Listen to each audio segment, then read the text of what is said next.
Gracias damos a Dios por su misericordia. Hoy vamos a ver esta lección número 7, y como digo la superintendente, vamos a ver el punto de vista de la creación reciente, lo que la Biblia establece. Son muchos las ideas o los conceptos y las teorías que se han levantado en torno a la creación humana del universo, y que a veces a los cristianos nos quieren hasta ridiculizar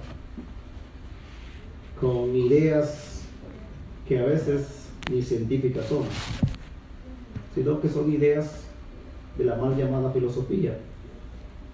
No queremos dejar dicho con esto que como cristiano, un cristiano no debe estudiar filosofía. Al contrario,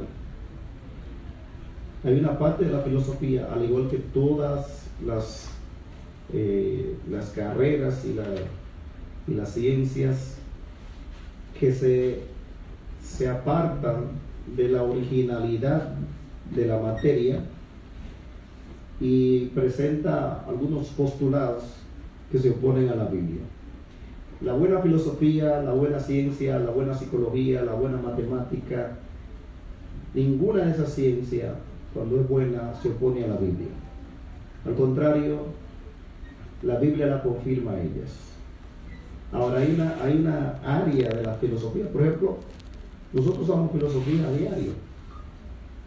Todo lo que es razonamiento es filosofía. Si me voy por acá, llegaré por acá a tal hora, y ese cálculo que te hace en la mente, ese razonamiento, eso es filosofía. Hay una porción en la Biblia donde hay filosofía en cantidad, grandes porciones. Cuando los amigos de Job llegaron a la casa de Job, ellos dijeron, bueno, si una persona está enferma es porque le falló a Dios. Job está enfermo. Concluimos diciendo que Job le falló a Dios. Eso es razonamiento. Los anuncios comerciales usan de filosofía. O sea que la filosofía no es mala. Ahora, la parte de la filosofía que es mala se opone a la palabra de Dios. Por ejemplo, la evolución es una filosofía que se opone a la palabra de Dios, porque ni siquiera es ciencia. A veces, hermanos, la gente que estudia se dedica a una rama del saber, el científico. Lo vemos como la persona que tiene el último conocimiento, y que lo que dijo es eso, hay que aceptarlo bueno y válido porque lo dijo un científico. Y que si un evangélico habla, no, esto es tu opinión, dicen, esa es tu opinión. Y a veces nosotros nos hacen lucir como los ridículos. Y yo le pregunto una cosa, hermano: ¿quién cambia, la Biblia o la ciencia? La ciencia. Por ejemplo, la ciencia dijo que la Tierra era plana. Pero en el 1492, ¿qué dijo la ciencia? Era redonda. Y la Biblia siempre ha dicho que la Tierra, ¿cómo es? Redonda. Y nunca ha cambiado. Ajá. ¿Sí o sí? Cuando usted y yo estábamos en la escuela, ¿cuántos planetas nos dijeron que había el sistema solar? 9, Pero ahora, ¿cuánto está diciendo? 8. Diciendo son 8. La Biblia siempre ha dicho lo mismo.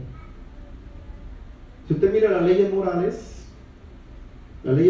antes una persona quedaba embarazada en su casa, eso era feísimo. Hoy por hoy, la ley moral dice: no puedo ir en tu cuerpo, tú haces lo que tú quieres, ni tus padres tienen que meterse contigo. Mira cómo cambiaron las leyes morales. Pero la Biblia sigue diciéndole a eso pecado, y sigue siendo pecado. La Biblia dijo que Dios hizo al hombre del polvo De la tierra. y siempre lo ha mantenido. Sin embargo, la ciencia ha dicho que el hombre vino, pero en estos días ya cambió y dijo: parece ser que el hombre viene del polvo de la tierra. Amén. Entonces yo pregunto: ¿quién está cambiando, la Biblia o la ciencia? La ciencia. La Biblia no cambia, hermano. Séquese la hierba, marchítese la flor, pero la palabra de Dios. Y Permanece. sin embargo, la gente allá afuera nos está mirando como lo ridículo. Ayer me dijo uno, esta semana en el trabajo: ¿tú lees la Biblia? Y yo: sí. ¿Tú lees mucho la Biblia? Yo: sí. Me gusta. Sí, ¿sabe que el que lee la Biblia se vuelve loco? Yo digo: oh, muéstrame uno que ha leído la Biblia se volvió loco. Muéstrame uno. No, sí, yo supe de uno. Yo, no, dame evidencia. Amén. Dame evidencia, se echó a reír. Y ¿sabe qué? Cuando tú no lees la Biblia, es que tú vives la vida loca. Sí, dice él, sí, me gusta la vida loca. Y ¿sabes por qué te gusta la vida loca? Porque no lees la Biblia. Amén. Si leyera la Biblia, no te gustara la vida loca. Sin embargo, me dijo que era yo que estaba loco. Mira cómo cambió. Porque a veces, hermano, yo creo que los cristianos debemos desarrollar una mente inteligente. Una mente inteligente. Usted tiene el mejor manuscrito, la verdad absoluta, usted la tiene en su mano, en la palabra de Dios.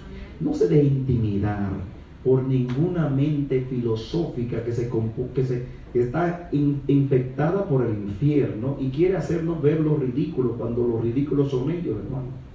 Usted tiene la verdad invariable, la palabra de Dios. Analicen muchos conceptos de la ciencia.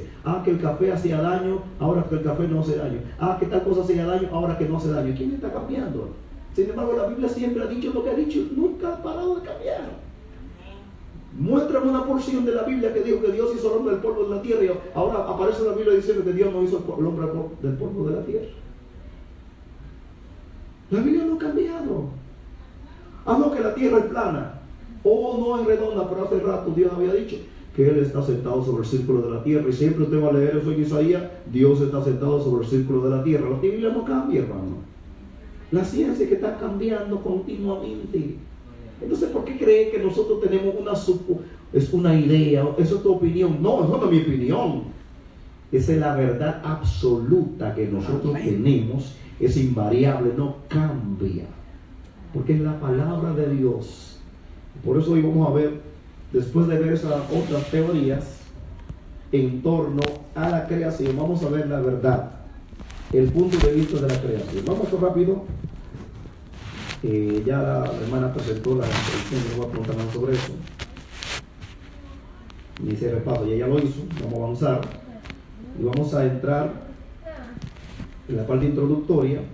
Hoy vamos a ver lo que a nuestro leal entender es la mejor interpretación del relato de la creación que nos da la Biblia, el punto de vista de la creación reciente.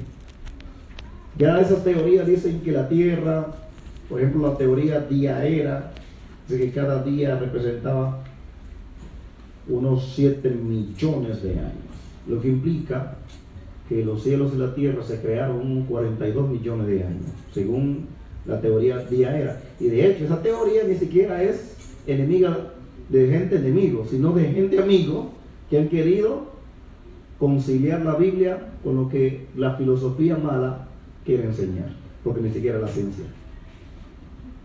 Ese es el punto de vista diaera. Cada día representaba 1 millón de años. Pero vamos a ver que la Tierra no es de tantos millones de años, de hecho no llega a millones de años en cuanto a su creación. Este punto de vista es lo que sostiene la Biblia. El punto de vista toma literalmente el relato de Génesis. Vamos a ver qué dice Hebreos 11:3. Y hay una pregunta: ¿qué elemento usó Dios para crear todo? Vamos a Hebreos 11:3.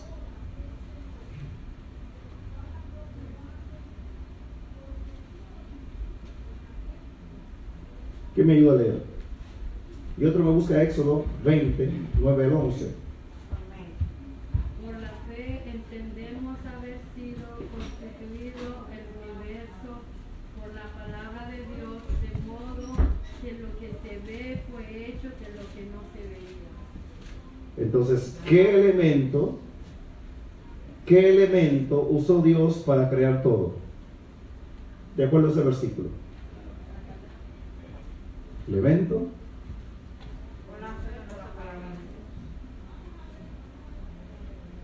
Por la fe creemos, pero ¿cuál fue el elemento que Dios usó para crearlo?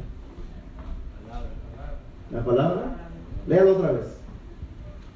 Por la fe entendemos haber sido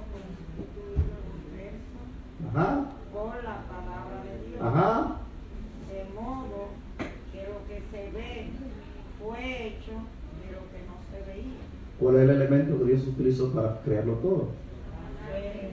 Mira cómo nos desenfocamos.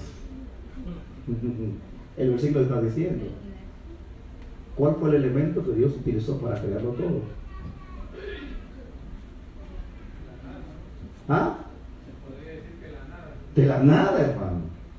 Miren la última parte, de modo que lo que se ve fue hecho de ¿qué? De la nada. A veces nos concentramos, la fe, no, la palabra es el instrumento. Recuerden que después de un por, nos está diciendo el instrumento utilizado. Por la palabra de Dios fue el instrumento. Pero el elemento es la nada. De modo que lo que se ve fue hecho de ¿qué? Lo que no se veía. No me confundan. Oiga, vamos a leer el versículo otra vez. Por la fe. Entonces esa fe aplica a nosotros, no a Dios. Porque Dios no necesita fe. ¿Usted sabía eso? Dios no necesita fe. ¿Para qué?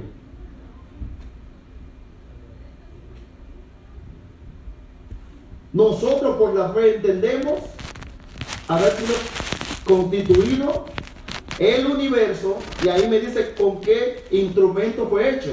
Si yo le hubiese preguntado con qué instrumento, entonces por la palabra de Dios. El por, la preposición por, siempre indica el instrumento que se está utilizando. ¿Cuál fue el medio de transporte por la cual llegaste aquí? Por. Entonces cuando dice por tren o por lo que sea, usted está mencionando el instrumento utilizado para tal cosa. Por la palabra de Dios es el instrumento. De modo que lo que se ve fue hecho de manera que el material que Dios utilizó fue de la nada. De la nada. De la nada. ¿Verdad? Dios creó todos los elementos de la nada, con el único recurso de su toda poderosa palabra creadora. El instrumento usado, la palabra, por la palabra. Alabado es el nombre del Señor. Vamos a ver, ¿alguna duda en torno a eso? Éxodo capítulo 20 del 9 al 11. Ahí hay otra pregunta. Y mírenla, ¿en cuánto tiempo fue creado todo lo que existe? Eso es fácil, ¿verdad? Vamos a Éxodo 20, 9 al 11.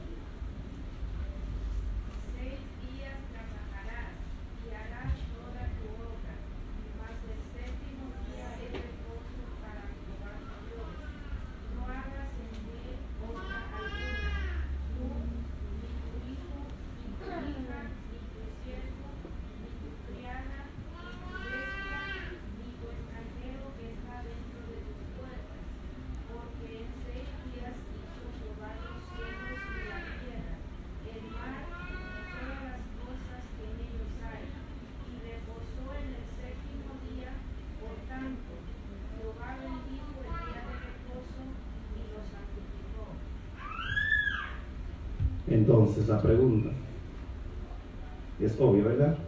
¿Cuál es la respuesta a esa pregunta? 6 días. ¿De acuerdo el versículo?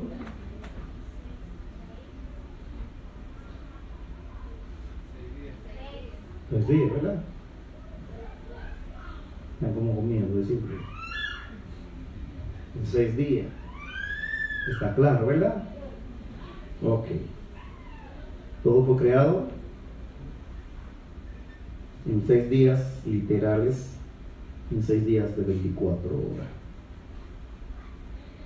El punto de vista que toma Génesis, ese relato es literal. Nosotros con lo que la Biblia dice está basta y sobra, ¿verdad?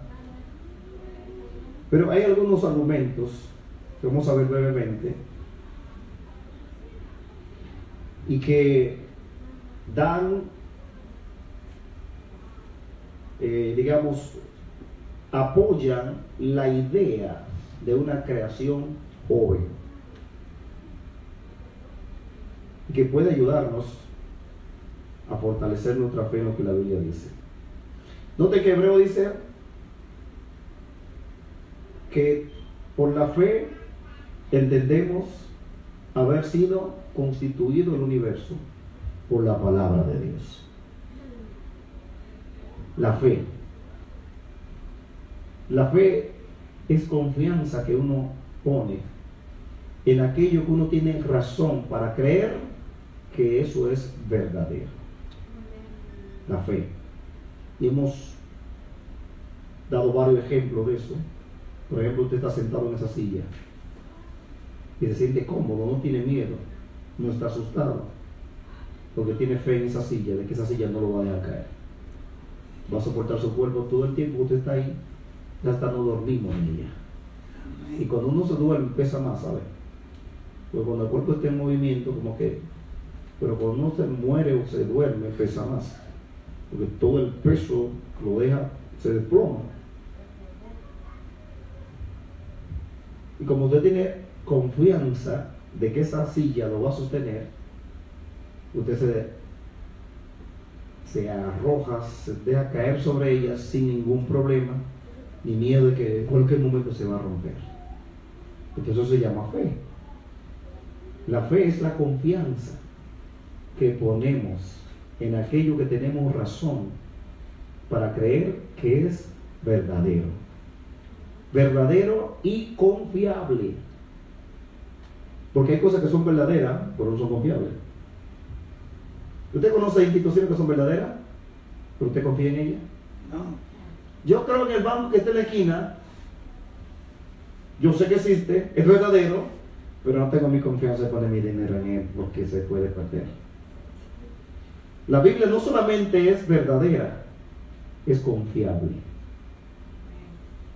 Entonces fe es confianza que ponemos en aquello que es verdadero y confiable. Usted puede tener, bueno, yo sé que es verdadero aquel hombre que anda por ahí caminando, porque lo estoy viendo, pero confío en él. Si vi que en la esquina le metió la mano en el bolsillo, el otro le robó la cartera, ¿confío en él? No, usted no va a confiar en él. Y a veces son los casos de los matrimonios,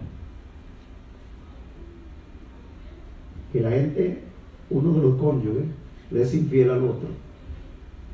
La víctima perdona, dice, ok, yo te perdono, pero no hay confianza.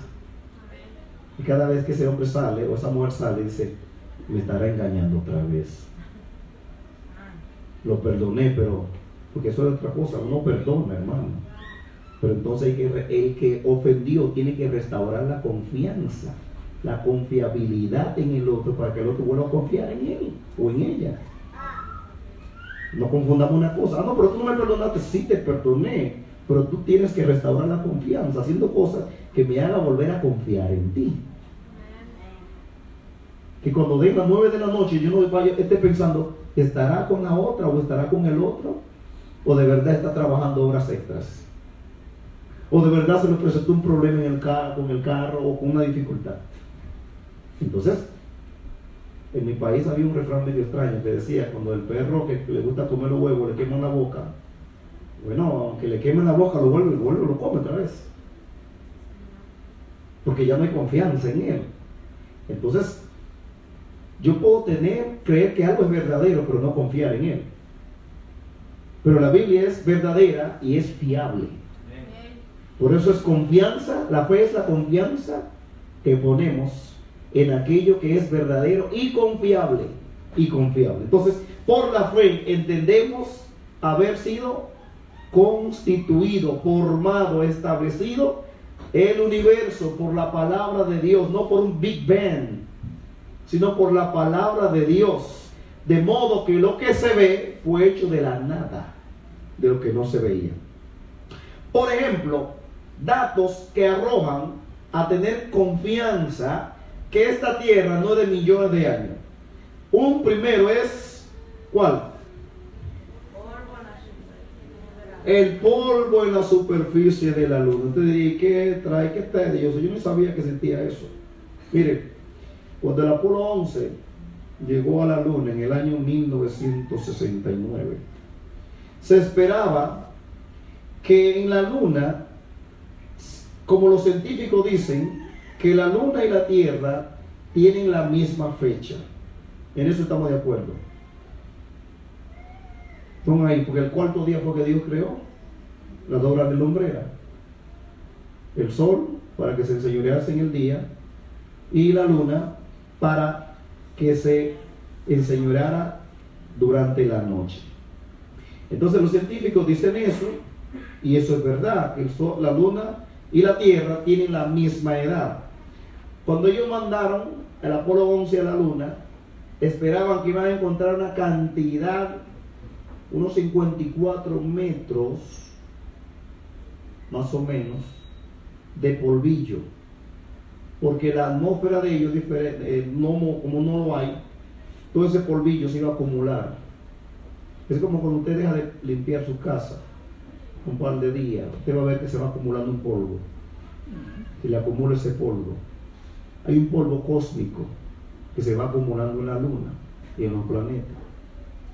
Como la luna no era habitable, no había nada, ellos esperaban cantidad de polvillo, y cuando llegan allá, sorpresa, encontraron unos cuantos centímetros de polvillo, lo que muestra que el planeta, esa cantidad, no puede tener más de 10.000 años de existencia. Sorpréndase.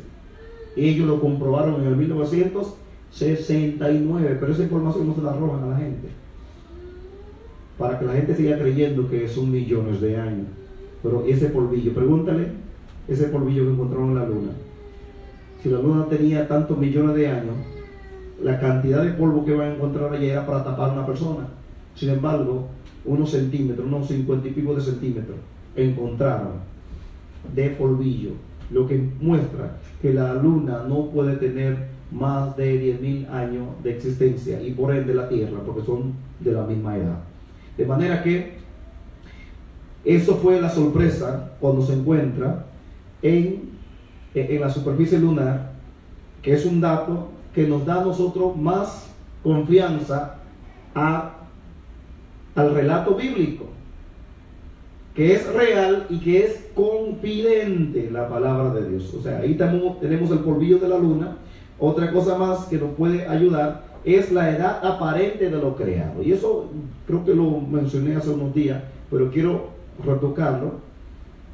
Primero, ¿qué edad real tenía Adán un minuto después de haber sido creado?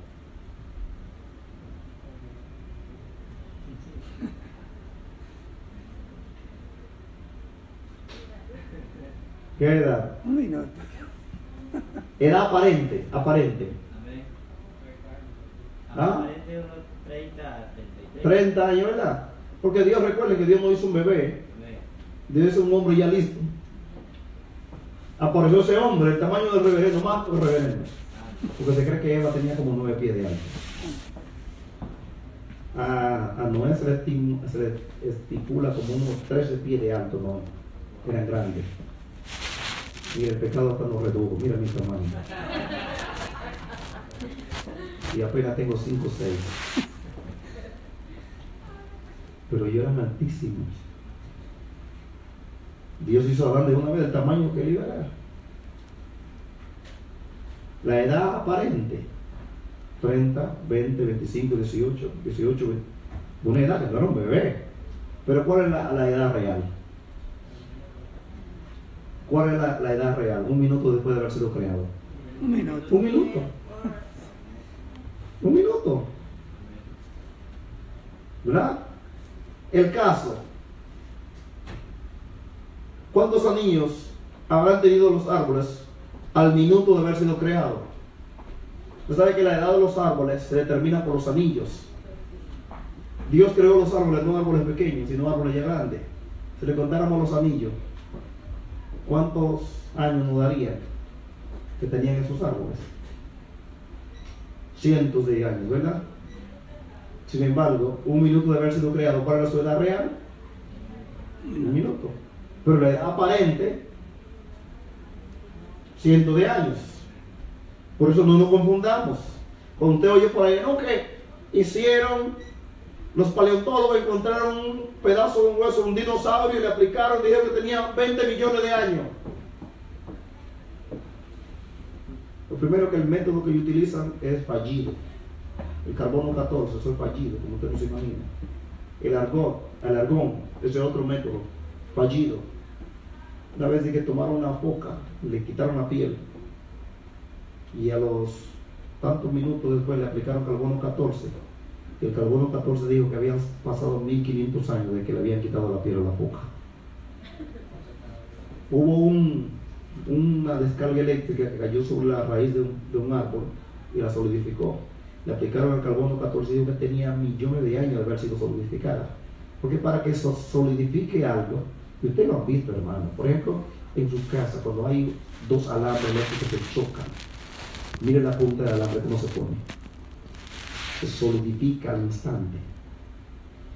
Cuando hay una descarga eléctrica, alta tensión, y cae sobre un pedazo de madera, la puede solidificar, la convierte en un carbón.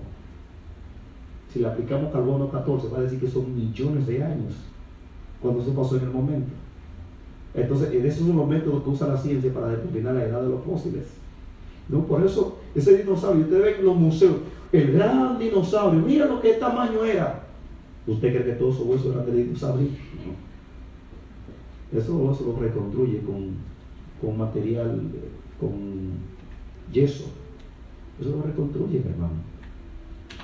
Y ellos se imaginan, debió ser así, y comienza la tecnología, por favor. Estos días yo estaba viendo a través de una computadora cómo la gente estaba inventando el rostro de Alejandro Magno. En una computadora, debió ser así, o lo que el retrato hablado decía. Tú no vas a la policía, usted va a la policía y te da un retrato hablado y ellos te dibujan el personaje que te está diciendo el retrato hablado.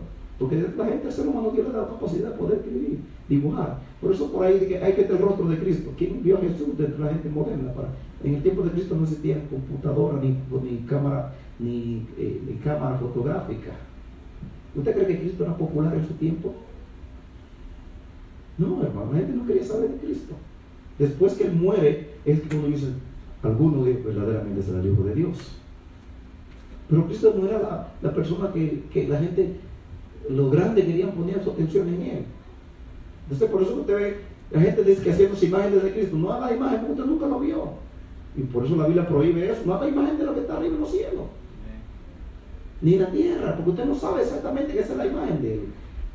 Algunos dicen, por ahí lo de la gente de África dice que Cristo era moreno. Otros dicen que era de... Oye, por lo que entendemos por la raza, si él es descendiente de judío, tendría que ubicarlo por eso alrededor, porque la samaritana lo pudo identificar, tú siendo judío, y como ella sabía, por sus facciones. Entonces, no es asunto de que sea de este color o del otro color.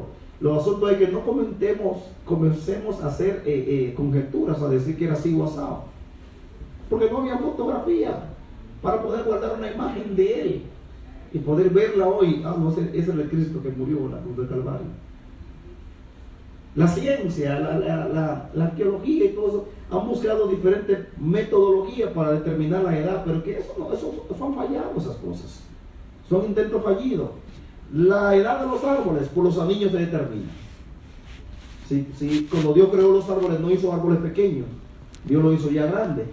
Los bosques, produzca la hierba, la tierra, todo tipo de planta que dé fruto, y según su género, miren, según su género. Por eso, hermanos, yo no creo en ninguna evolución, porque la gente dice que el perro es una evolución del lobo. Y comienzan a hablar cosas. Dios creó todas las cosas según su género. Semillas según su género. Animales según su género.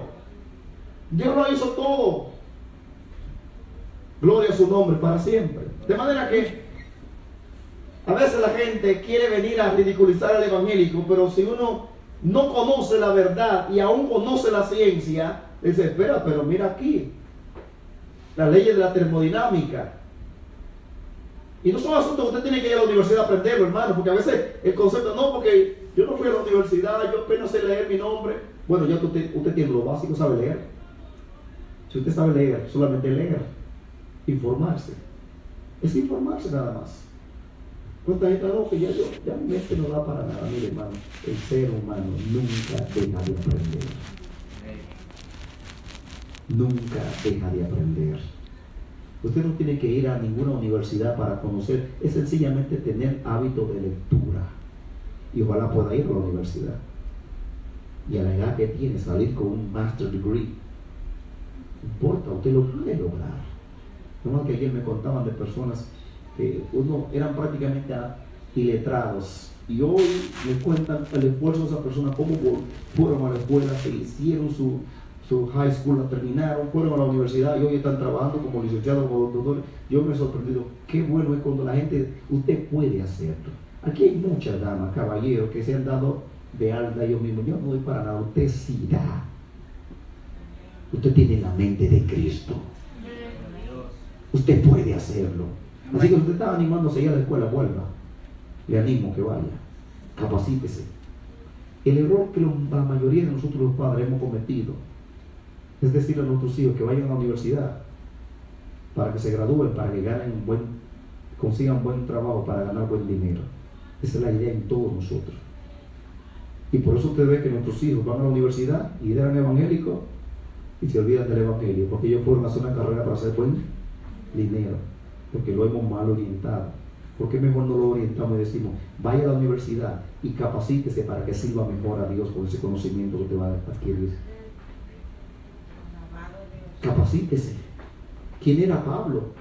Usted sabía que en el tiempo de Pablo existían 3 universidades, ¿verdad? Estaba la Universidad de Alejandría, que era la llamada ciudades universitarias. Alejandría, Tarso y Atenas. Pablo fue a la de Tarso. Pablo fue a la Universidad de Tarso. Porque universidad, hermanos, significa unidad en la diversidad. En la universidad lo que te van a dar información para desarrollar tu forma de pensar. Yo quiero que usted sepa que todas las universidades que se fundaron originalmente no fue para enseñar medicina, ni para enseñar contabilidad, ni business, ni ingeniería. Las universidades todas originales, no las de ahora que han surgido, las originales que se fundaron, fueron para enseñar la teología para su información. Inclusive la Universidad de Harvard, John Harvard era el fundador, le llamaban el colegio Harvard, era un predicador del evangelio, y cuando él murió él pidió que toda su fortuna la invirtieran en eso. Hoy por hoy la Biblia no aparece por ahí. La Universidad de Alcalá, allá en España, todas las universidades se fundaron para enseñar la Biblia. La Universidad de Oxford en Inglaterra, todas fueron para enseñar teología. ¿Cuándo aparecen las carreras a la universidad? En el siglo XVII, cuando surge la Revolución Industrial. ¿Qué pasó con la Revolución Industrial? Las industrias dijeron, porque las industrias tenían su centro de capacitación. ¿Y qué pasa? Ellos dicen, no podemos capacitar gente porque perdemos tiempo, queremos gente que produzca. Hicieron un convenio con unas universidades que existían para entonces. Agreguen eso y capaciten a una persona y nosotros lo vamos a emplear.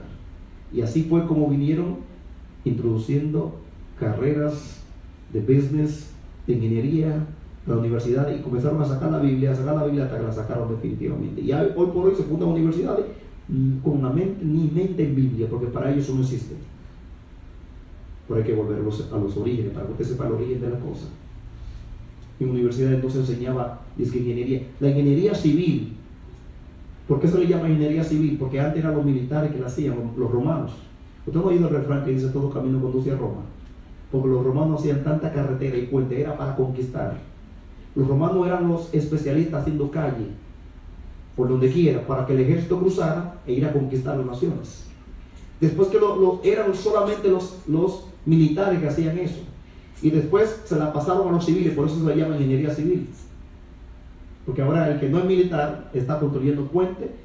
El ingeniero civil se encargaba principalmente de construir puentes y carreteras. Hoy también están los edificios, están las plazas, todas esas cosas están, pero era el perfil de ellos era que terminaba construyendo puentes y carreteras, porque eso es lo que los romanos hacían para conquistar. Entonces, esto no era en universidades que se enseñaba. Ahí es la universidad de la vida, donde se aprende la cosa. La gente va aprendiendo, iban aprendiendo en el ejército, aprendían, hacían esa cosa. En las empresas, ellos capacitaban a su gente. De hecho, todavía no sé mucho, había empresas que tenían su centro de capacitación, donde capacitaban a la gente, y la gente estaba haciendo, solamente terminando el bachillerato. En mi país había una empresa y allá en la empresa le daban capacitación. Y yo sé que algunos dominicanos que están aquí conocían a Codetel, no a Codetel de ahora, sino de los inicios, de la GTE, cuando era la GTE, antes de fundirse con AT&T para formar lo que se llama Verizon hoy. Pero que sacaron los teléfonos, por ejemplo, estaba la GTE y la AT&T, ellas se funden y tomaron de AT&T la parte de los teléfonos residenciales. Se funde con GTE y forma Verizon. Pero AT&T siguió con la parte que hasta ahora sigue teniendo, la parte de los teléfonos celulares. Se funden ahí.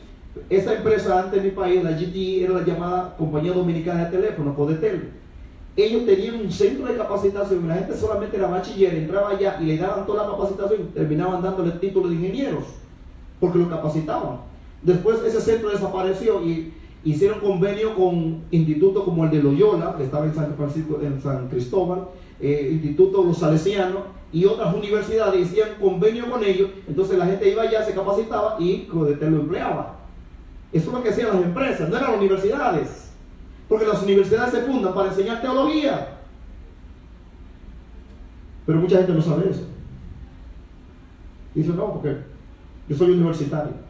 ¿Qué significa universidad? Unidad en la diversidad, que tú vas a aprender muchas cosas para unir todos sus conceptos. Y hoy por hoy no se habla de Biblia en ella. Son pocas las universidades que se enseñan una carrera de teología, al menos que no sea de un concilio, una universidad cristiana. Eso es lo que se enseñaba, hermanos. Pero vamos, no, porque fulano vino a la universidad y es un científico y le creemos a él.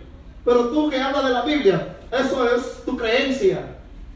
La verdad absoluta para ellos es lo que dice el científico. Pero lo que la Biblia dice, eso es idea de los evangélicos, de los religiosos. Entonces yo siempre pregunto, los científicos han dicho que el agua es H2O, pero ¿quién hizo el agua? Dios. Entonces ¿quién tiene la primera verdad? ¿La ciencia o Dios? Dios. Los científicos decían que la tierra era plana. Dios siempre ha dicho que es. Los científicos descubrieron en estos días cómo se forma la luz. Ellos dijeron que debía existir como un vacío, agua y una fuente de energía. Ellos comprobaron eso. Pero vaya a ser Génesis. ¿Qué dice? Que las aguas estaban cubriendo la faz del abismo, las tinieblas. En el principio creó Dios los cielos y la tierra, y las aguas, las tinieblas, había agua, había tiniebla, y el Espíritu de Dios, ¿qué hacía? Se movía. ¿Y qué dice Dios? Sea la luz. O sea que ahora que los científicos lo descubren, hace rato que la Biblia ya está diciendo cómo se forma la luz. Los científicos están descubriendo cómo se forma la gota de agua, y hace rato Job lo dijo, después del relámpago viene el agua. Entonces, hermano, yo a veces me pregunto, ¿por qué nosotros los evangélicos escondemos la verdad? Y sabe, yo llegué a la conclusión es porque no la conocemos y la tenemos en la mano. Entonces, cualquier gente que sale, que no sabe ni de dónde está su mano derecha, y que le quiere decir a nosotros que nosotros somos ignorantes. Ignorante es el diablo, que el Señor lo reprenda. Amén. Porque él se le olvida que Dios es el creador, parece. No se deje engañar por nadie, hermano. Como Pedro dijo, los indoctos tuercen esta verdad. Yo, en anhelo mío, hermano, yo no sé cómo ojalá Dios me diera la oportunidad de dedicarme las 24 horas al día a entrenar gente. No es que yo sea un experto, yo no soy experto.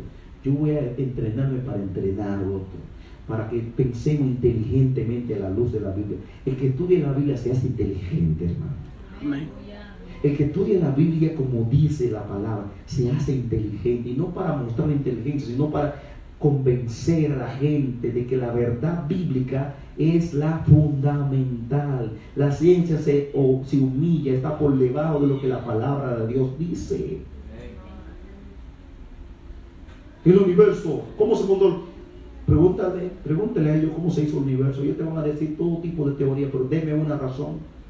No, que yo creo en una evolución, ok. Muéstrame una especie que se cambió de género, que cambió de esta especie a otra, y que se cumplió en todas las especies. Dame una evidencia. Déme verlo cambiar. No, eso dura millones de años. Bueno, pues eso entonces no es ciencia, eso es fe. Eso es fe entonces. Es una religión. Porque tú me das evidencia, pero nosotros tenemos evidencia. Hermano, esa idea de que no, eso se cree por la fe. Yo creo que de un cristiano no debe salir esa palabra. Eso se cree por la fe. ¿Sabe lo que significa eso? Que usted no tiene argumento para sostener lo que usted cree. Y le digo que en la Biblia hay argumentos suficientes para que usted deje de decir eso se cree por la fe. ¿Sabe cuando muchos decimos eso se cree por la fe? Cuando no haya un argumento valedero, bíblico, que le muestre a la gente, que la fe cristiana es racional. Es racional. La fe cristiana, fe es confianza que ponemos en aquello que tenemos razón de que es verdadero y confiable. Yo digo. Cuando la Biblia menciona la creación, dice lo creó conforme a su género. Correcto. Se sabe que hay millones de animales en la actualidad. En el arca, no creo que hayan estado todos los animales. De todo, Dios me cree. Mi pregunta es, por decir así nomás, con los perros quizás habrá como 50 tipos de perros. Quizás haya más, sin decir lobos, sin decir tipos de patos. En una arca, por más grande que haya sido, hayan entrado todos los animales. Por eso que mi pregunta es, cuando mencionas con respecto a, según su género, ¿no? Perdón, a mí a veces me ha parecido la impresión cuando dice eso, menciona como si del perro, del lobo haya salido el perro, o no sé. Yo eso es evolución. Si tú crees que el lobo salió del perro, entonces tú no sabes lo que dice la Biblia. No digo que haya sido evolución. Yo digo, Eso es evolución. o sea, sí, de los cisnes que se parecen a los patos, eso a eso me refiero. Los gatos, el tigre viene de los caninos. No sé si me estoy dejando entender. Yo te estoy entendiendo, pero veo que está cruzado. Porque si tú dices esto, entonces estás creyendo en la evolución. Dios creó cada género según su especie. En el arca de cada especie Dios metió una pareja, inclusive para los dinosaurios. Bebé dinosaurio dentro. La mula, sabe que es del caballo y del burro. Sí. Pero la mula es una mezcla de dos animales. Y nótate algo. Cuando hay un cruce así, se forma un híbrido. No paren. La mula no se reproduce más. ¿Por qué? Fue una mezcla que no. Porque el hombre ha podido injertar, hacer injertos y cruzar especies. Pero note que esas especies no producen. Son estériles. Porque se crea un híbrido y el híbrido no produce. Por eso no fue lo que Dios hizo. Ahí termina ella. Ahí no sigue. Se muere ahí. Porque lo que Dios hizo, eso sí se reproduce. Pero lo que el hombre cruza, ahí termina. Se muere. No se reproduce. Él no da otro, un descendiente. Ahí es lo que se llama la ley de la biogénesis. La biogénesis establece que un ser produce otro ser de su misma especie. Por ejemplo, aquí hay una pareja de hermanos, se casaron, y ustedes todos saben que cuando tienen un hijo va a ser un ser humano igual. Si ese otro ser humano se casa, va a producir. ¿Por qué? Eso va siguiendo el proceso natural de lo que Dios hizo. Ahora, cuando tú cruzas un burro con un caballo, va a producir un mulo, ahí se quedó. Es un híbrido. Los híbridos son estériles. No paren, porque ahí se quedó. Usted cruza una naranja con una mandarina, va a producir, pero vaya a ver si de esa semilla de eso va a producir. Ahí se quedó. Porque no fue el proceso natural. Y de hecho, va a salir un cítrico. No se va a convertir en un coco. Porque de acuerdo a la evolución, un ser se produce totalmente de otra forma. Entonces eso viola la ley de la biogénesis, que establece que un ser va a producir otro ser de su mismo género. La evolución, ni siquiera ciencia, viola la ley de la biogénesis. En el arca, un una pareja de cada especie Dios colocó ahí. Y se ha demostrado que el arca tenía las dimensiones y espacio extra para que ellos estén ahí bien tranquilos, y de hecho estuvieron tranquilos hasta salir. Dios es todopoderoso, hermano. Yo no creo en eso, creo que el perro se vino del lobo. No, eso es evolución. Fue totalmente evolución. Dios creó cada animal, ¿de acuerdo? Porque entonces, si fuera así, no debiera existir lobo. Todos debieron emigrarse a perro ya. Y los perros ya debieron emigrarse. No, que tomó 60 años. Bueno, eso es fe. Es una fe, y no la fe real, sino una fe basada en supuestos. Es más filosófica, es conjetura, otra cosa. Es una fe ciega, es la palabra que me estaba buscando. Es una fe ciega. ¿Sabe por qué? Y da pena que muchos evangélicos a veces tenemos fe ciega. Y no digo esto, hermano, con ánimo de ofender a nadie, por favor, ni creerme ser la última Coca-Cola del desierto, porque no la soy.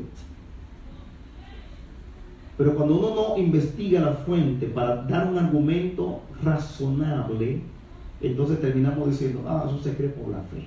Eso se llama fe ciega. La fe bíblica no es fe ciega. La fe ciega dice, tira los pies que aunque tú no veas algo vas a pasar. No. La fe bíblica dice, Él está ahí, Él es la roca. Él es la roca y yo sé que Él es real. Yo sé en quién he creído y estoy seguro que puede guardar mi depósito. Estoy seguro.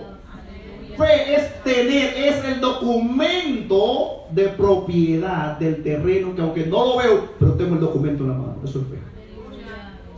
Yo sé que el cielo es real. ¿Por qué? Tengo el documento que me dice que es real. La fe cristiana no es un salto al vacío. La fe cristiana tiene base. Mire, la base más fundamental lo tiene la fe cristiana. Pero ¿por qué a veces nosotros estamos? Sencillamente por una razón.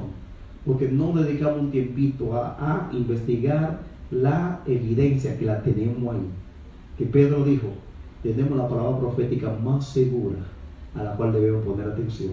Es como la luz de la aurora que va en aumento hasta que el día es perfecto.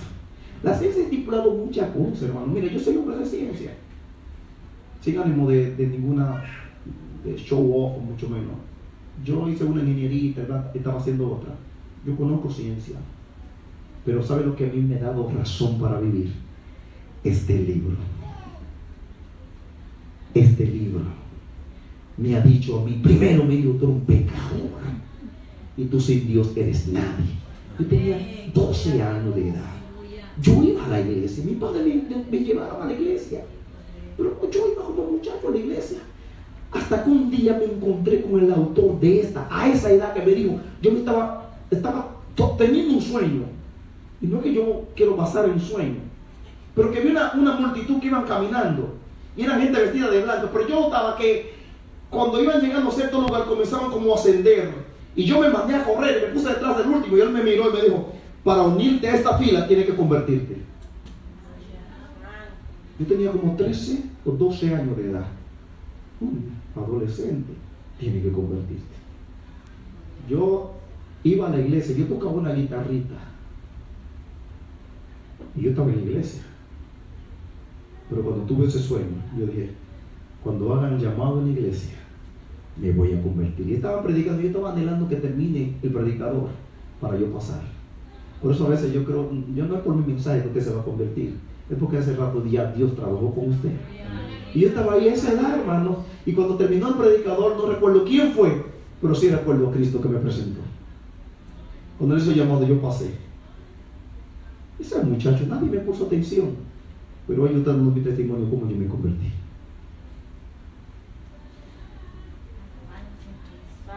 Si hay algo que ha cambiado mi vida,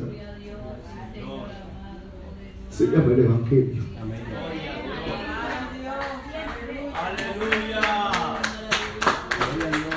Mi vida es lo que hoy es, no es por ningún grado universitario, y no que lo desprecio, es porque Jesucristo ha entrado en mi vida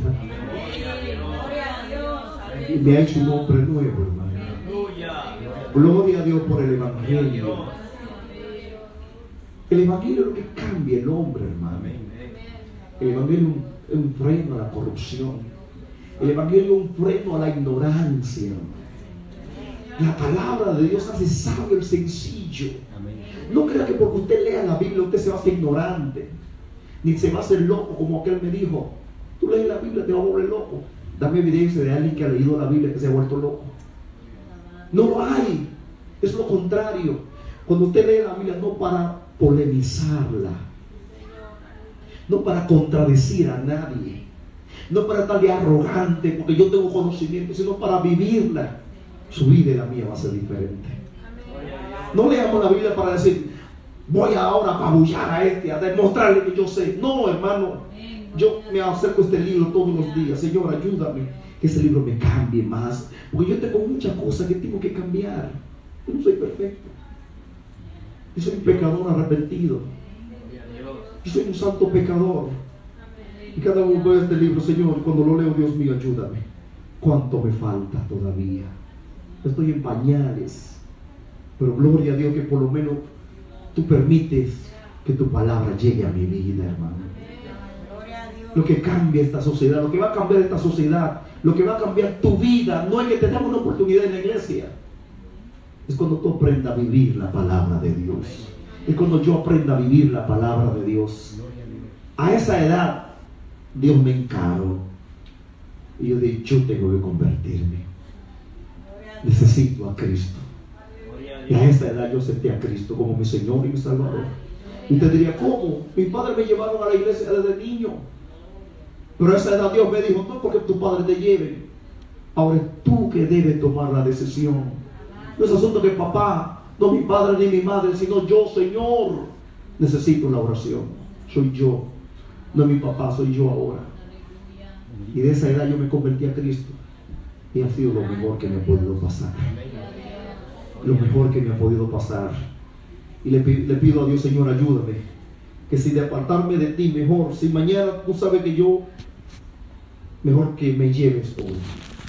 Estoy mejor contigo que ir allá afuera a perder esta salvación, a dejarme perder, porque la salvación no se pierde. Quien se pierde es uno. El problema es que la salvación se pierde. La salvación no se pierde nada. Hay que, a cualquiera, yo encargo a cualquiera. El que se pierde es usted si no cree. Es usted si no cree que se va a perder. Pero la salvación está ahí en Dios siempre. Usted y yo que lo perdemos si nos descuidamos. Gloria al nombre del Señor para siempre. Hablamos como que la salvación se pierde, como que es un dinero que yo tenía que lo boté y que no sé dónde lo boté. No, la salvación está en Cristo siempre.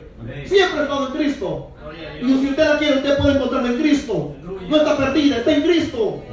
Alabado sea el Señor para siempre. Entonces, ¿por qué no nos damos una oportunidad, hermano, leer más la Biblia? Ay, Dios mío. A leerla con más, no de codificar letras. Es adentrarnos, no. ¿Qué voy a predicar? Y hoy a mi esposa daba una orientación, una meditación aquí en la iglesia en Long Island. Y ella decía: a veces uno va a la Biblia a decir, yo quiero hablar de tal cosa, ¿qué versículo bíblico me apoya a decir eso?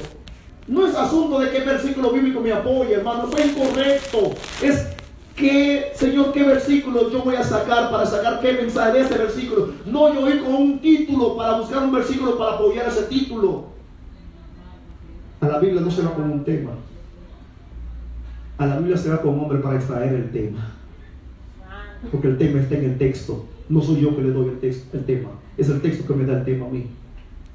Y cuando aprendemos a estudiar la Biblia así, no, bueno, yo quiero hablar de la inmadurez. ¿Qué versículo bíblico me habla de la inmadurez? No. Porque eso es para apoyar el golpe que yo quiero dar. Justificar lo que yo quiero dar. Y a veces usamos el versículo como trampolín. Luego sacamos todo el veneno que tenemos en el corazón y utilizamos la Biblia para golpear a la gente. No es así. Es voy a la Biblia para que tú me des lo que dice la Biblia. Utilizar el método adecuado y extraer yo la verdad que tú tienes ahí, para ponerme en práctica primero a mí y luego a compartirlo con ustedes. Porque el primero que la palabra afecte es a mí que la estoy leyendo. Porque de lo contrario entonces me convertiría en un fariseo. La Biblia, hermano, es la verdad absoluta. Pero usted y yo debemos estudiar otro lado, otras cosas. La Biblia misma nos manda a escudriñarlo todo. Pero cuando la Biblia dice escudriñarlo todo, ¿se está refiriendo a ella? Escudriñarlo todo y retener lo bueno, ¿se está refiriendo a ella? Ese pasaje. ¿Por qué no se está refiriendo a ella? ¿O por qué se está refiriendo a ella? Porque digamos hay unos libros que le pueden ayudar a uno mismo para enriquecerse. Hay libros que nos pueden ayudar para enriquecernos. Pero ¿por qué el mismo texto me está diciendo que no se está refiriendo a ella?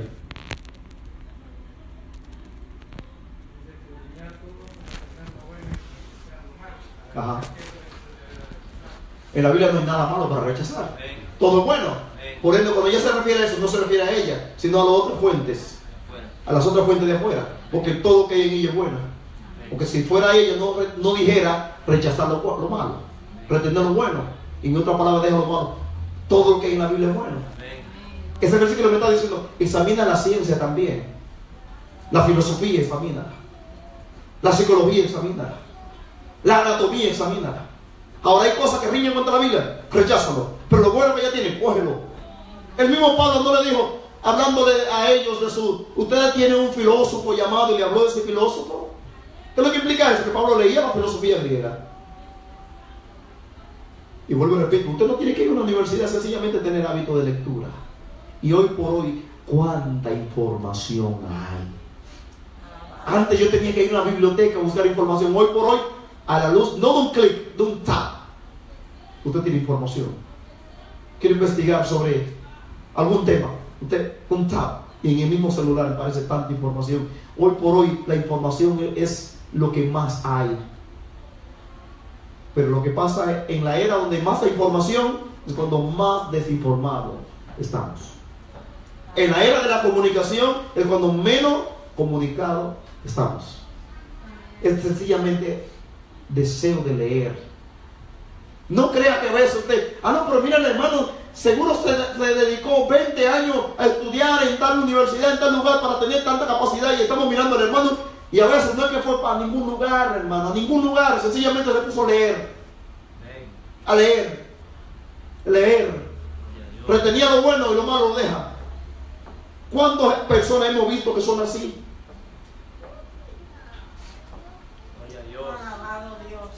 No nos demos de alta, hermano. Usted está en una edad, en la edad apropiada para aprender más. No se dé de alta. No, que mi mente no retiene. Su mente sí retiene. Amén. ¿Cuál es su nombre? ¿A cuánto me dan su nombre? Si su mente no retuviera, su nombre se lo olvidaría. ¿Sí o sí? Usted se sabe su nombre. ¿Dónde usted vive? Usted con la gente le dan un stroke. Lo primero que le dan esa pregunta para ver. Es una pregunta clave. Si la responde correcto, no, la gente está bien. Usted tiene su mente buena. Y sobre todo usted tiene la mente de Cristo. Entonces, ¿por qué usted dice que usted no puede aprender? ¿Por qué se da de alta? ¿Por qué dice no me rindo? Se retira usted mismo. No, hermano, usted puede. Dama, usted puede. Ojalá usted se animara. Si no terminó el high school, termínelo. Y se anime más y vaya a la universidad. Por cierto, el gobernador de Nueva York aprobó educación de college gratis para familias que, bueno, yo no tengo que anunciar eso, no voy a hacer que estoy diciendo información de menos de $100,000 que ganan. Hay unos requisitos, averigua sobre eso. Y aunque quizá usted no califica, pero habrá otra cosa que puede calificar y puede cultivar su mente. Y a la edad, si ya usted terminó de criar sus hijos, más cómodo, porque tiene tiempo para estudiar. Tiene tiempo para dedicarle. Claro, ya soy una viejita, un viejito, ya no cabe. ¿Quién ha dicho eso? ¿Quién le está diciendo viejo? Usted lo está diciendo viejo. El ser humano nunca deja de aprender. Y si no, vamos a leer, a dedicarnos a leer todo ese tiempo. Yo tengo que retirar. Yo digo, Dios mío, el día que yo me retire, yo me voy a retirar en una biblioteca. Ahí me voy a retirar dentro de una biblioteca. Porque voy a tener tiempo para leer lo que más me gusta leer. Voy a tener tiempo para leer y estar con Aileen al lado. Voy a tener tiempo. Dios nos ayude.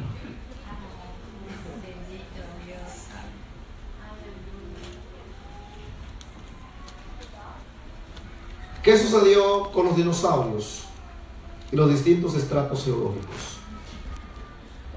El diluvio de Génesis puede explicar adecuadamente lo que sucedió.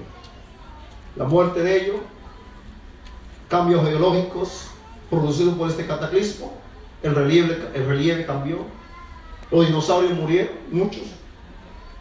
Pues recuerden que era una pareja, muchos animales se murieron. Yo tenía, esta información se me queda, la cantidad de especies de animales que existe en la actualidad. Génesis dice, Dios lo creó según su especie, según su género. Lo creó varón y hembra, lo creó Dios. Entonces, muchos desaparecen por el diluvio. Muchos dicen, no, que el diluvio no era universal. Jesús dijo que era universal. No, que eso no pasó allí, allá al lado de, ahí por en Medio Oriente, ahí que pasó eso nada más. Pero hermano, usted no ha oído mencionar del llamado continente que se emergió en la Antillía. Y cuánta forma. Y se ha demostrado que mire, aquí en los estratos, las capas tectónicas de esta parte norte, se han encontrado plantas que son del caribeña, son del trópico. ¿Quién se explica eso? Lo que implica que hubo una ocasión donde el planeta tenía una temperatura uniforme. Una temperatura uniforme. Es como montarse en un vehículo y enciende el aire. Que aunque claro está, donde está el chofer está un poquito más frío, pero en términos general, la cabina entera se va a refrescar y tendrá prácticamente la misma temperatura. Se cree que el planeta Tierra, y los científicos lo han dicho, tenía una temperatura uniforme. No que en el Caribe era caliente, en la parte norte frío, no, era uniforme. Pero después del diluvio se produjo esos cambios climatológicos, de relieve, montañas, el relieve cambió. Todo el cataclismo, murieron muchísimos animales. No que vino según uno de ellos dice que los dinosaurios murieron por una lluvia de meteorito que cayó y lo mató y lo eliminó.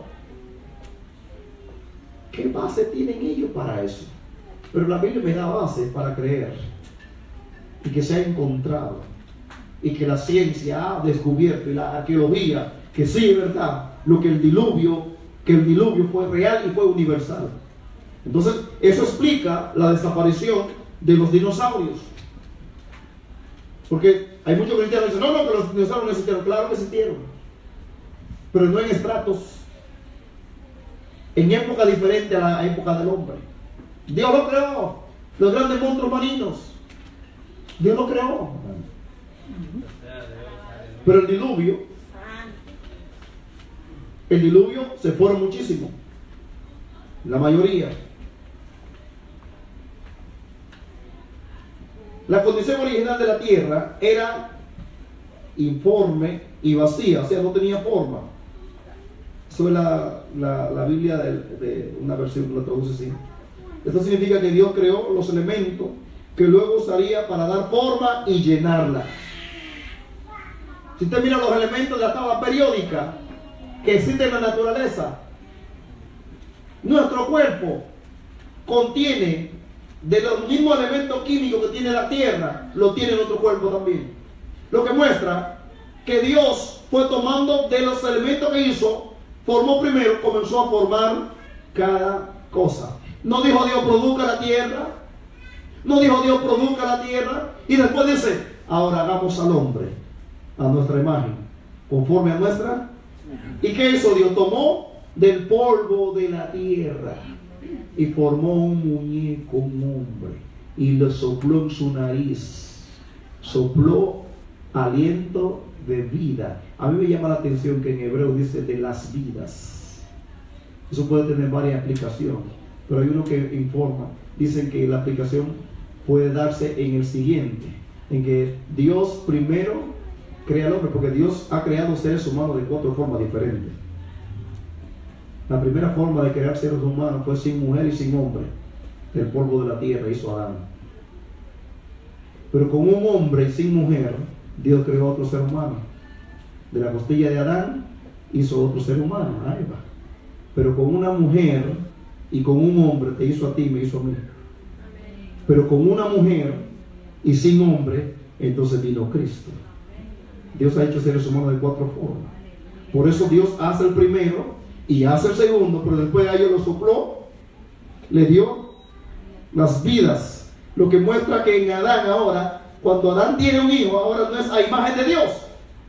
Noten que Adán fue hecho a la imagen, pero ya cuando Adán tiene su segundo hijo, o más bien no su segundo, sino a Set, porque ese es el error de mucha gente. La gente dice, no, que no va a existir Adán y Eva. Oye, y que cada donde caí halló su esposa, si nada más existía Adán y Eva. Yo le pregunto a usted, si ahora mismo se escribiera la historia de los Estados Unidos, ¿sobre quién enfocaría en la cámara? ¿Sobre quién? Donald Trump, right? Pero ¿por qué no ponen a Esteban Green? ¿Por qué no aparezco yo ahí? Yo no soy importante ahí, pero significa que yo no estoy en el país. Yo estoy en el país, ustedes me ven acá. Entonces Adán y Eva, Caín y Abel, la cámara del cielo solamente estaba sobre ellos 4, pero no significaba que no habían más. La tradición hebrea dice que Adán y Eva tuvieron 63 hijos, varón y hembra. O sea, solamente se menciona a Caín y Abel y a Set, pero habían otros. No, que la Biblia dice que Adán, que conoció Caín su mujer. No te confunda con el término conocer. Vamos a llevarte también con el conocer. Cuando Dios mandó a Abraham a sacrificar a Isaac, ustedes recuerdan cuando Abraham intentó, que Dios le dijo que no lo haga. ¿Sabe lo que Dios, recuerda lo que Dios le dijo a Abraham? Ahora conozco, en la palabra, ahora conozco que tú temes. Entonces yo pregunto, ¿cómo que Dios dice ahora conozco? Si Dios todo lo sabe. Si Dios todo es omnisciente, ¿cómo que ahora Dios conoce que Abraham me teme? Dice, ahora conozco que tú temes a Dios. La palabra conocer, hay que entenderla en el orden de movimiento de ella. En ese sentido, conocer significaba, ahora voy a publicar, haré público que tú me temes. Y lo ha hecho tan público que hasta nosotros ya lo sabemos. A través de la Biblia sabemos que Abraham le temió a Dios. Dios lo hizo público. Pero cuando dice, conoció Adán a su mujer y le dio a luz un hijo, ¿fue que Adán vio a Eva por primera vez? No. Conocer en ese sentido significaba relación íntima. Entonces cuando dice, conoció Caín a su mujer, significaba relación íntima, marital. Se aparearon. Pero no que fue la vio por primera vez. No nos confundamos. Miremos el orden de movimiento de la palabra. ¿En qué sentido se usa? Por ejemplo, en Eclesiastés 5:1 dice, cuando vaya a la casa de Dios, cuida tus pies. No vaya que ofrezca el sacrificio de los necios. Y la gente dice, no, que eso significa que no te muevas en la iglesia, quédate tranquilito. Bueno, en la iglesia hay que hacer reverencia. Pero cuida tus pies. El pie significa motivación. Dice, cuida tus motivaciones. Porque a veces predicamos para que la gente nos vea.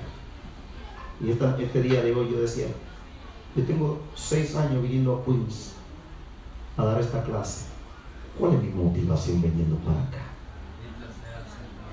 ¿Qué me motiva a venir para acá? ¿Para que me escuchen? Si esa es mi motivación, Dios un día me va a decir, tú tienes tu recompensa. Para que te escucharan, ya te escucharon por 6 años. Por eso, hermanos, cuidemos nuestros pies.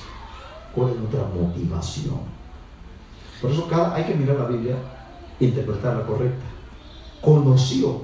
Conocer no significa que la vio por primera vez, sino que tuvo relación íntima. La cámara está enfocada sobre Adán, Eva, Caín y Abel. Pero habían otros. Cuando Adán y Eva tienen a Set, dice que entonces tuvo un hijo a imagen de él, no de Dios, sino a imagen de Adán. Lo que muestra, ahí se confirma que cuando Dios sopla en el muñeco, sopló el aliento de las vidas, o sea que le dio la capacidad a Adán de él poder continuar creando o procreando, más bien procreando seres humanos, porque el único que crea es Dios. Es la gente, no, que los científicos crearon. ningún ser humano crea. Para crear hay que partir, como Dios dice en Hebreos 1:3. Por la fe entendemos haber sido creado el universo por la palabra de Dios. De modo que lo que se ve fue hecho ¿de qué? De lo que no se veía. De lo que no se veía, de la nada. Para crear hay que partir de la nada. Y el único que parte de la nada es Dios. O sea, tú y yo no partimos de la nada. Ah, no, un científico creó tal computadora. Ok. ¿De dónde sacó la materia prima? Los compuestos, los circuitos electrónicos. ¿De dónde sacó para hacer los circuitos electrónicos? La mayoría de esos componentes vienen de la arena, del silicio de los germanios. ¿Quién hizo la arena? Un científico un día le dijo a Dios: vamos a una apuesta. Ya la ciencia ha avanzado tanto que la ingeniería genética ya puede clonar y hacer seres humanos, y podemos hacer como tú hiciste. Y es más, vamos a hacerlo a la misma usanza tuya. Dios le dijo: ok, ve tú adelante. El científico se agachó y comió y tomó un puño de tierra. Dios le dijo: si fuera como un dominicano, le diría: aguante, compadre, aguante, primo, aguante, primo, crea tu tierra porque se la hice yo. Gloria a Dios. Para crear hay que partir de la nada. El único creador es Dios. Nosotros los humanos transformamos lo creado, transformamos la materia. Amén. Y se cumple la primera ley de la termodinámica, que la energía ni se crea ni se destruye, se crea así. Yo difiero en ella, se crea porque Dios la creó, pero a la usanza de ellos ni se crea ni se destruye, sino que se transforma. Nosotros transformamos la materia. Dios sopló en Adán y le dio esa capacidad de procrear. Por eso Set era a la imagen de Adán, no a la imagen de Dios, porque ya la imagen de Dios en Adán estaba media borrosa. Por eso el borrachito que anda por allá afuera tiene la imagen de Dios, aunque sea borrosa, pero está la imagen de Dios ahí. Pero cuando él viene a Cristo, entonces esa imagen de Dios se renueva y se cumple lo que dice 2 de Corintios 5:17. De modo que si alguno está en Cristo, ¿qué es? Entonces la imagen de Dios vuelve a renovarse en él. Y ese que no amaba comienza a amar. Ese que odiaba ahora es un amador. Ese que era injusto ahora es justo. Ese que era pleitero ahora es un hombre de amor, era un hombre de paz, porque la imagen de Dios vuelve a resurgir en su plenitud. Pero ellos todavía conservan algo de la imagen de Dios, aún borrosa, pero se puede ver algo. Por eso nosotros llamamos a hablarle a ellos que todavía hay oportunidad. Entonces Dios creó todo, comenzó a recrear, formar la cosa de los materiales que ya, los elementos que él había iniciado. Si Dios eligió hacer las cosas de esta manera, su corazón él habrá tenido la razón, su razón habrá tenido, y él siempre tiene la razón. El punto de vista de la creación reciente, Génesis 1:3, ¿cómo dice? Y dijo Dios: sea la luz, y fue la luz. El 1:3.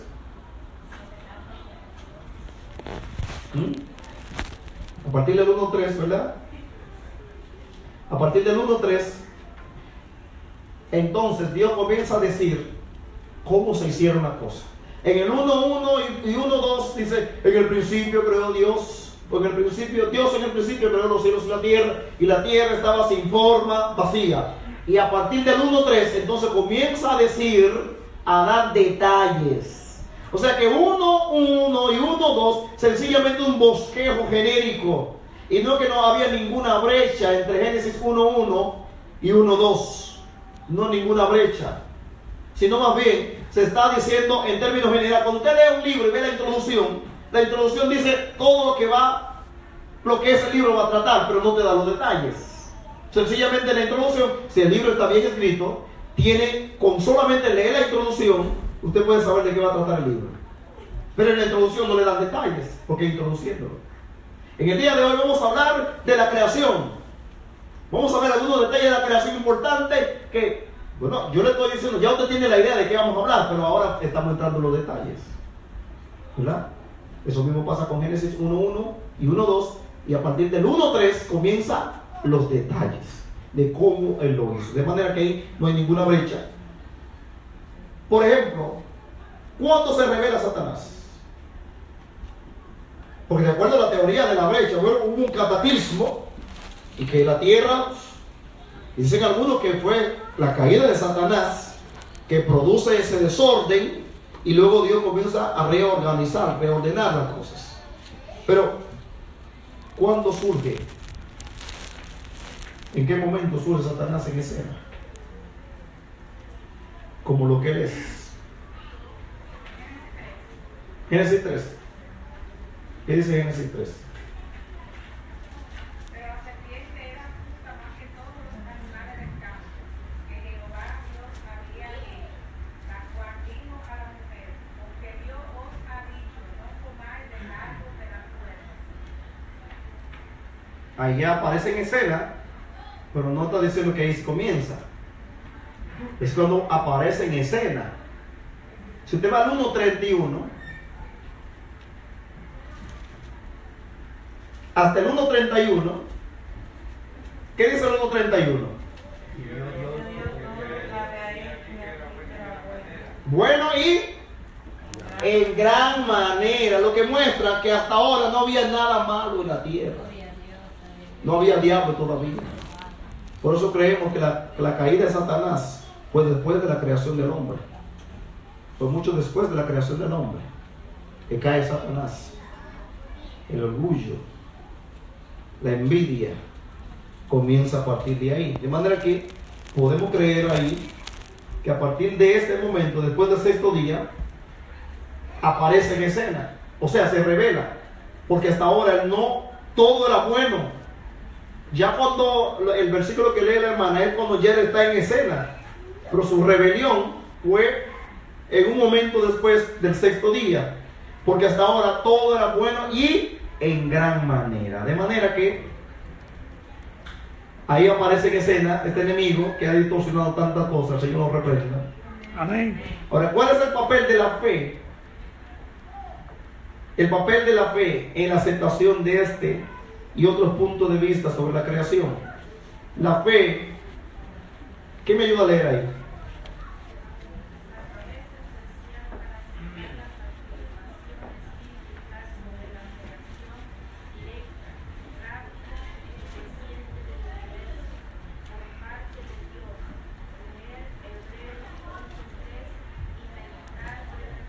¿Qué dice Hebreo 11:3?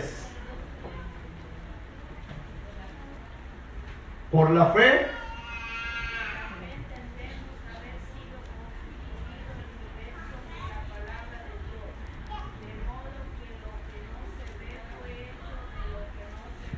entonces ya nosotros meditamos ese versículo hace un rato. Fe es confianza que ponemos en aquello que tenemos razón, que es verdadero y confiable. Entonces la fe es esencial para afirmar. Y vuelvo y le digo, hermano, no una fe basada en conjeturas. Cuando hablo de conjeturas, estoy diciendo cosas que no son comprobables, que son suposiciones. Yo creo, incluso hasta la creencia lo usamos en forma de duda. ¿Quién está allá afuera? Yo creo. Mira, somos tan incrédulos que hasta la creencia lo usamos en forma de duda. Yo creo, pero no está diciendo que es verdad. Es que él cree. Pero creer significa estar de acuerdo con la, es asegurarlo, pero lo usamos en forma de duda. La fe cristiana no es ciega. La fe cristiana tiene un fundamento sólido. Tiene un fundamento sólido. La fe cristiana está basada en la mejor evidencia, en la absoluta evidencia, en la palabra de Dios. En la palabra de Dios. Alabado sea el Señor. De manera que, pero también los científicos evolucionistas necesitan una fe grande para yo creer en eso. Porque para creer en una evolución que dura 60 millones de años, bueno, tú tienes más fe que yo. Pero tú necesitas, 60 millones de años. Hay que tener mucha fe. Yo una vez le preguntaron a uno, ¿cuándo tú comenzaste a creer en la evolución? A partir que comencé a tener conocimiento. Pero comenzó a decir que comenzó a creer. Y hay que tener mucha confianza, mucha creencia para creer que tú tomas una granada y la lanzas sobre un objeto lleno de partículas de un reloj y se explota eso y va a aparecer un reloj bien hecho para ponerme en la pulsera. Hay que tener mucha fe para eso, hermano. Hay que tener mucha fe para que el universo explote y aparezca una tierra perfecta como esta. Hay que tener mucha fe para eso. Y usted no ha llevado a un laboratorio en un experimento para ver que explote algo que aparezca. No lo ha llevado a un laboratorio, no lo ha visto usted, no tiene evidencia. Entonces hay que tener mucha fe para eso. Y esa es una fe ciega, porque es una fe que no es comprobable. Pero la fe bíblica es comprobable. La fe bíblica tiene un fundamento. La fe bíblica es comprobable, es demostrable. Gloria al nombre del Señor. Entonces, sencillamente la evolución es una pura hipótesis, hermano, una declaración. No tiene prueba o evidencia de su realidad. Entonces hace falta fe para creer en esas cosas. Por eso nosotros creemos en la creación, que fue obra de Dios terminada, una obra acabada y terminada. Por eso es necesario entender esto, porque en algunos círculos científicos y religiosos se habla de un ciclo eterno de creación, de una obra de creación que todavía continúa, el Big Bang, explotando. Fueron acabados los cielos y la tierra. Si dice la Biblia, fueron acabados en 6 días. Acabado significa terminado ya, no más. Fueron acabados. Claro que el universo sigue creando más otros mundos. La Biblia dice que Dios creó y fueron acabados los cielos y la tierra en 6 días. Génesis 2:2, ¿cómo dice?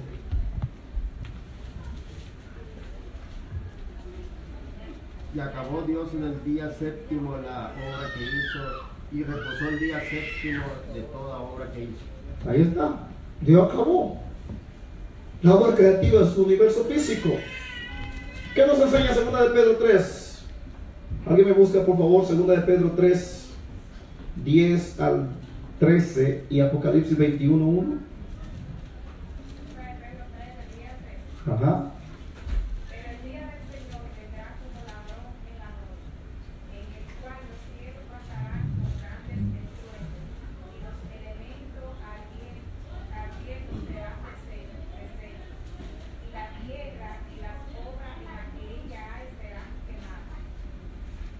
Apocalipsis. Vi un cielo nuevo y una tierra nueva, porque el primer cielo y la primera tierra pasaron y el mar ya no existía más. Oiga eso, hermano.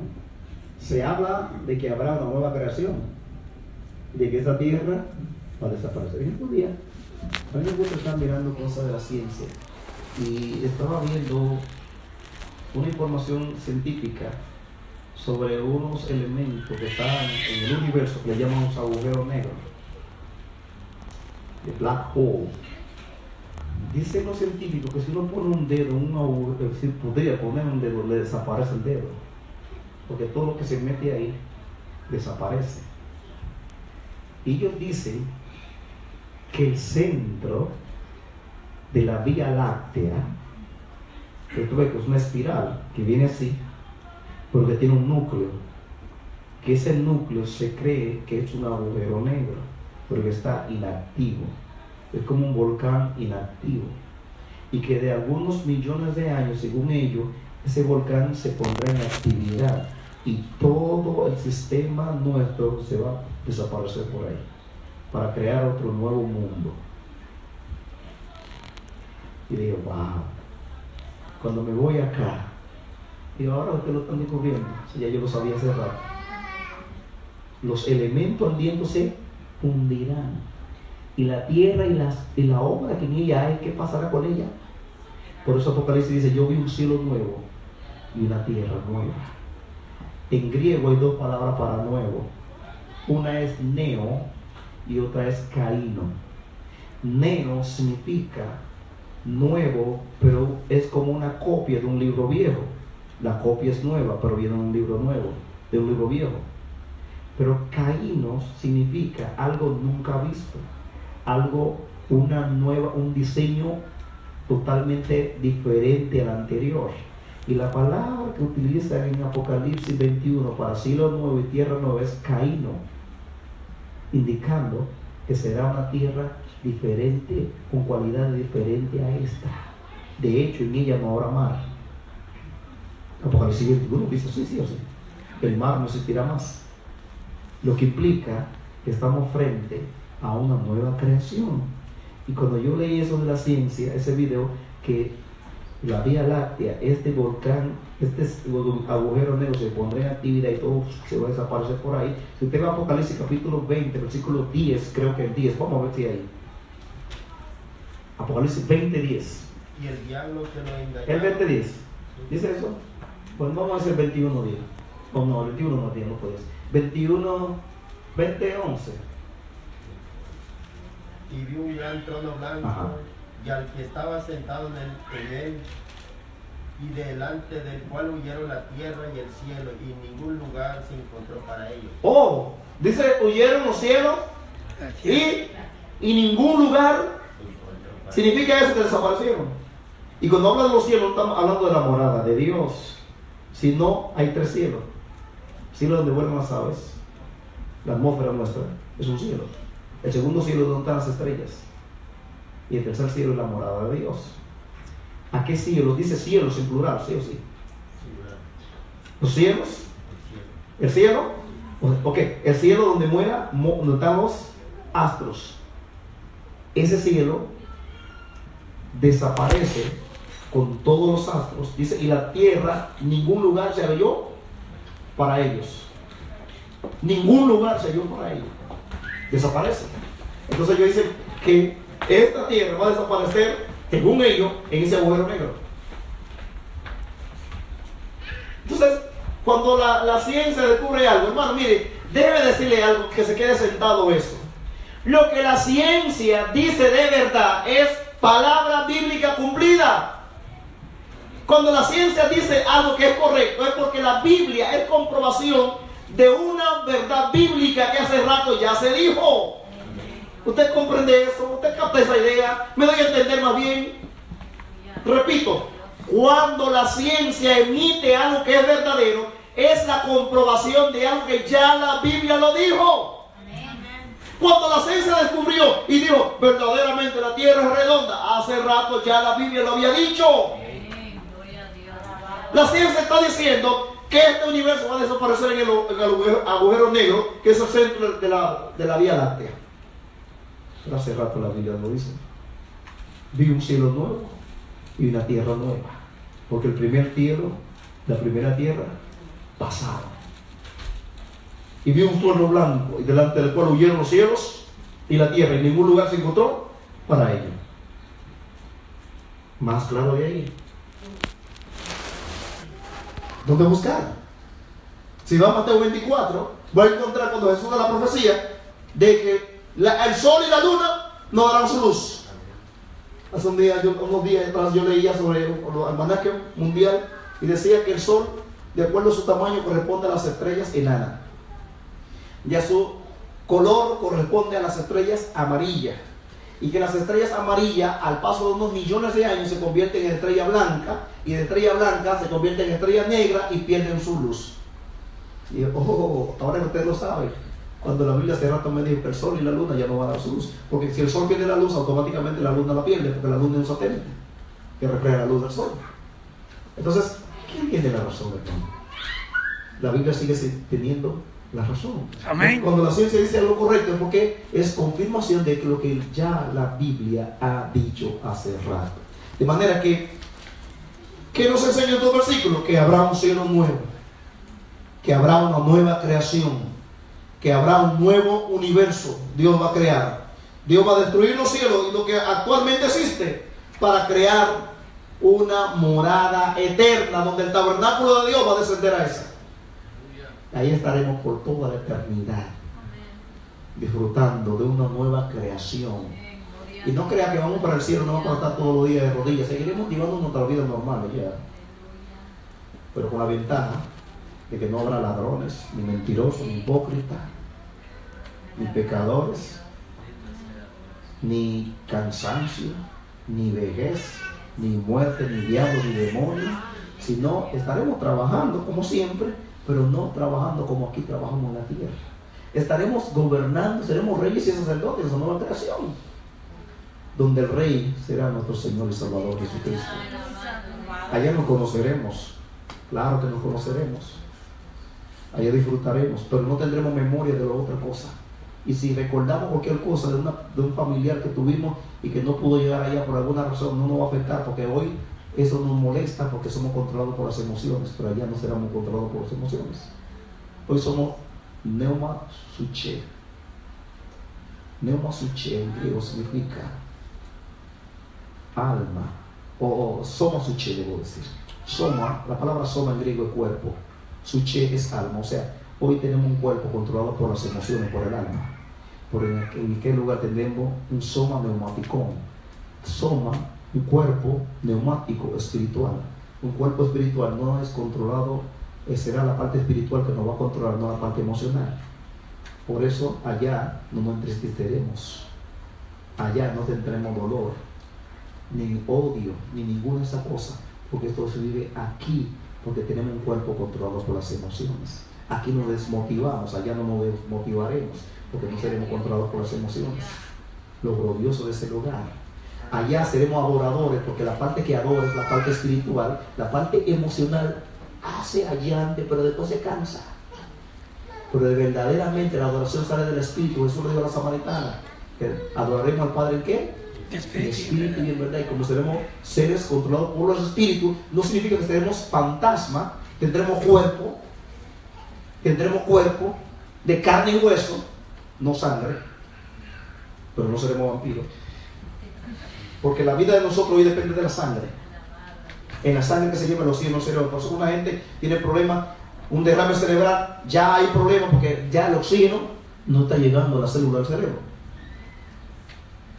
La sangre lo único que transporta es oxígeno. Por eso una gente, ahora no se vaya a hacer esa cosa por ahí, pero por una gente que le da tiene un dolor de cabeza y puede ponerse un poquito por así, para hacia abajo, eso le puede ayudar, porque fluye en la sangre, pero no, que no es una persona que agarrar y ponerlo boca abajo así. Porque la sangre le va a surgir y le va a llevar, le va a oxigenar. O mejor, usted puede hacer lo siguiente: extraer oxígeno, ese oxígeno le entra y le oxigeniza el cerebro, y eso lleva oxígeno al cerebro, y ese dolor se le puede ir apaciguando, sino un problema de mayúsculo que amerita de una intervención médica. A veces es cansancio emocional, a veces cualquier cosa, pero con un vaso de agua bien que tomamos, no frío que nos pueda hacer daño, sino a temperatura ambiente, o oxigenarnos el cerebro, eso ayuda suficiente. Que no, a veces no hay que tomarse ningún medicamento, porque a veces somos esclavos de los medicamentos, que para todo un medicamento, y entonces el cuerpo se hace inmune a eso, intenta tomar 2 y 3 y ya no le hace nada, tiene que subir la dosis, porque el cuerpo se va habituando a esa cosa. Bueno, voy a hacer esa cosa porque no soy médico. La realidad es que allá no seremos controlados por las emociones, sino una parte espiritual. La sangre no vamos a depender de sangre, sino nuestra dependencia será totalmente diferente. Tendremos un cuerpo mismo pero transformado, con mayores cualidades, que podrá atravesar esa pared y nada lo va a detener, pero no seremos fantasmas. Entonces, en esa nueva creación hermano, yo anhelo estar en ese lugar. Anhelo ese lugar. En ese lugar Dios va a destruir este cielo, esta tierra actual, para crear una morada eterna que ya no será afectada por el pecado, que será una muestra eterna de su poder, justicia y santidad. De manera que concluyo diciendo: demos gracias a Dios por la veracidad de su palabra en cuanto al tema de la creación y a todos los temas. También demos gracias por la tierra nueva que va a crear para que habitemos eternamente en ella.